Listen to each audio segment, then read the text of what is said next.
What is your nationality? I'm American, but my dad is from America. But his parents, my grandpa's from Argentina, and my grandma is from Italy, and my mom is African American, and my great grandpa is Choctaw Native American. So I'm black, wow. I'm Latina, I'm Italian, I'm Native American. I'm a mix. And I'm very proud of my ethnic heritage. I'm very proud of my ethnicities. I'm proud that my black and Latino cousins now have jobs under Trump when they did not have jobs under Obama. You know, I was an Obama supporter when he came out, and I switched to Trump when he started saying the things that really aligned with my values. And the economy shows he's not just saying things, he's actually doing things to support black Americans and Latino Americans and all Americans over illegals. You're being attacked a lot by the African American community for supporting a racist president. What are your thoughts on that attack? Oh, he's not racist at all. I mean, when was he racist? When his daughter converted to Judaism, becoming a traditional Jewish woman, and her family, you know, now he has Jewish grandbabies. Was he racist when he donated millions of dollars to historic black colleges and universities? His first year in presidency, his first couple months? Was he racist when he invited hundreds of black students into the White House? I mean, when was he racist? When he had Hispanic Heritage Month and I got the pleasure of being there in the White House? Was he racist when he had an immigrant for a wife? I mean, when was he racist? I just don't understand. When he opened his businesses and buildings to black and Jewish Americans, when at that time it was like unheard of for his private clubs to be open. It's ridiculous. He's a New Yorker. Very hard to be racist when you're around all different colors in New York. I mean, is he brash? Does he say some things that can be taken to be offensive? Of course. Everybody does. But that doesn't make him a racist. It's just stupid. Okay. Now, how are you getting into the Grammys? Are you being invited by the Grammys themselves? I'm sneaking under the carpet. I actually hide under the red carpet and just pop up like a jack in the box. That's how I get into the Grammys. How am I getting into the Grammys? I told you I'm a member of the Recording Academy. How else do I get invited? I'm an artist. My music has hit #1 on the Billboard charts in rock and alternative.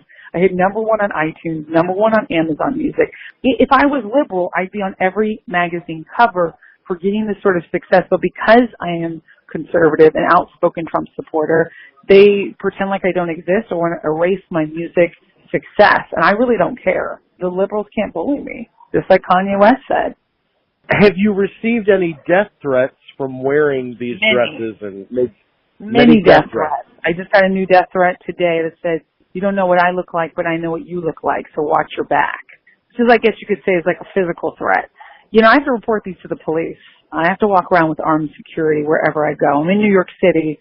I have armed security. It's crazy. My life has completely changed, but I'm used to that since 2017.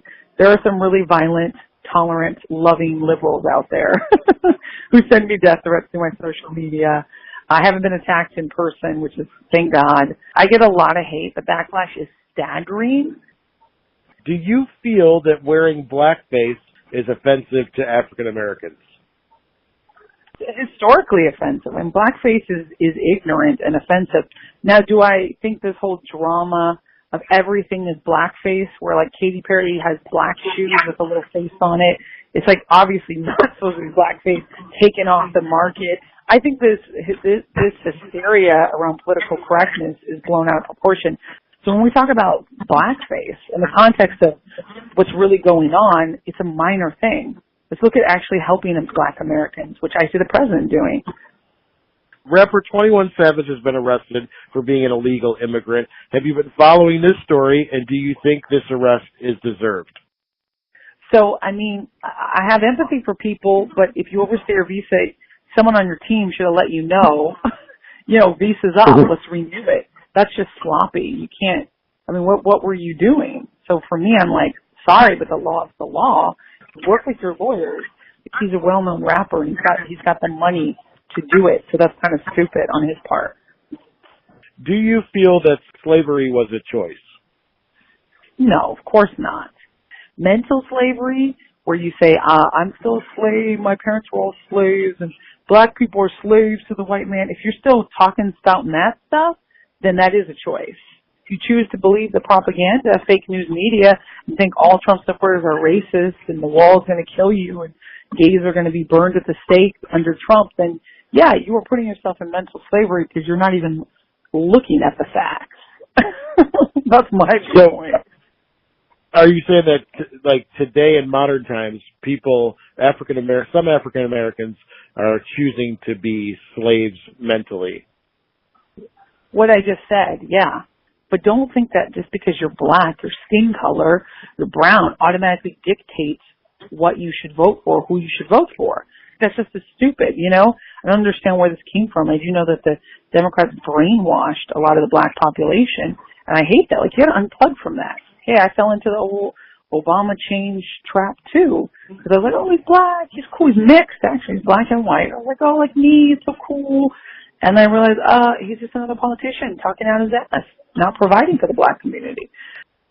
You know, it wasn't until I came to Hollywood and tried to blend in with the scene and sort of got peer pressured into being like, oh, yeah, you know, Black Lives Matter, this whole political movements, and it was a mess. You know, I know what I'm talking about because I unplugged from that, and I'm going, wow, the only people actually actively who set the slaves free, who works on, you know, all the abolitionists, they were all Republicans. The Republican Party is the one who's been fighting for the rights of black Americans for centuries. It's not the Democrats.